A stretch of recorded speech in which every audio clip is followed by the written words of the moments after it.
Hi guys, நான் இன்றைக்கி உங்களுக்கு உளுந்தஞ்சோறு செய்யறதுக்கு சொல்லித்தரேன்.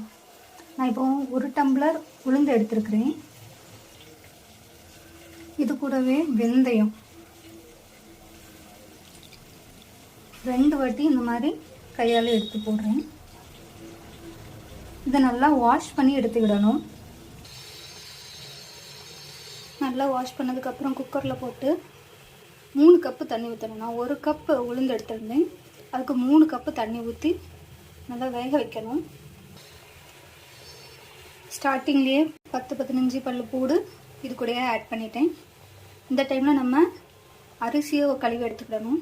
நான் மட்டா ரைஸ் தான் எடுப்பேன். நீங்கள் செங்கல்பட்டு எடுக்கலாம், இல்லைனா இட்லி ரைஸ்னு ஒரு ரைஸ் உண்டு, அது கூட எடுத்துக்கிடலாம். நான் இப்போ இது 1 கப் எடுத்தனால 2 கப் அரிசி எடுப்பேன். இது கூடவே 2 கப் அரிசி நான் சேர்த்துருக்கேன். 2 கப் அரிசிக்கு நான் எக்ஸ்ட்ரா 6 கப்பு தண்ணி ஊற்றுறேன். ஏற்கனவே நான் 3 கப் தண்ணி ஊற்றிருந்தேன். இனி நான் திரும்பியும் 6 கிளாஸ் தண்ணி நான் ஊற்றுறேன். தண்ணி ஆட் பண்ணதுக்கப்புறமா ஒரு கை நிறைய தேங்காய் துருவல் எடுத்து மிக்சியில் ஒரு அடி அடித்து நான் இது கூட சேர்த்துருக்குறேன்.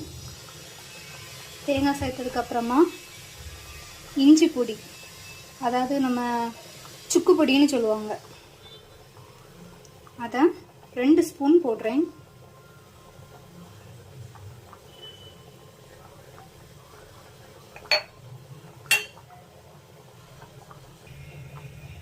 சுக்கு பொடி ஆட் பண்ணதுக்கப்புறமா சால்ட்டு போடுறேன் தேவைக்கேற்ப. ஆனால் கம்மியாக போட்டால் போதும், ஏன்னா நம்ம உளுந்தஞ்சோறை தனியாக சாப்பிட மாட்டோம். இது கூட மீன் கறி, சிக்கன் கறி, மட்டன் கறி இந்த மாதிரி வச்சு சாப்பிட்றதுனால நம்ம கம்மியாக உப்பு போட்டால் போதும். நான் டேஸ்ட்டு பார்த்தேன், சால்ட்டு கொஞ்சம் கம்மியாக இருந்தனால கூட ஒரு 1/2 ஸ்பூன் போட்டிருக்கேன். நீங்கள் இதே ரேஷியோவில் செஞ்சுருந்தீங்கன்னா கூட 1/2 ஸ்பூன் போட்டிருக்கீங்க. மொத்தமாக 1.5 ஸ்பூன் சால்ட்டு சேர்த்துக்கிறேன். இனி இந்த குக்கரை மூடி வச்சு ஒரு 13 விசில் விடணும்.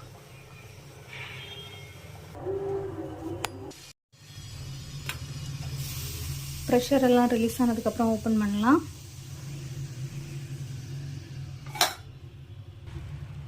நமக்கு அருமையான உளுந்தஞ்சோறு ரெடி ஆகியாச்சு. நீங்களும் வீட்டில் பண்ணி பார்த்து டேஸ்ட் எப்படி இருக்குன்னு கமெண்ட் பண்ணுங்கள். பாய்.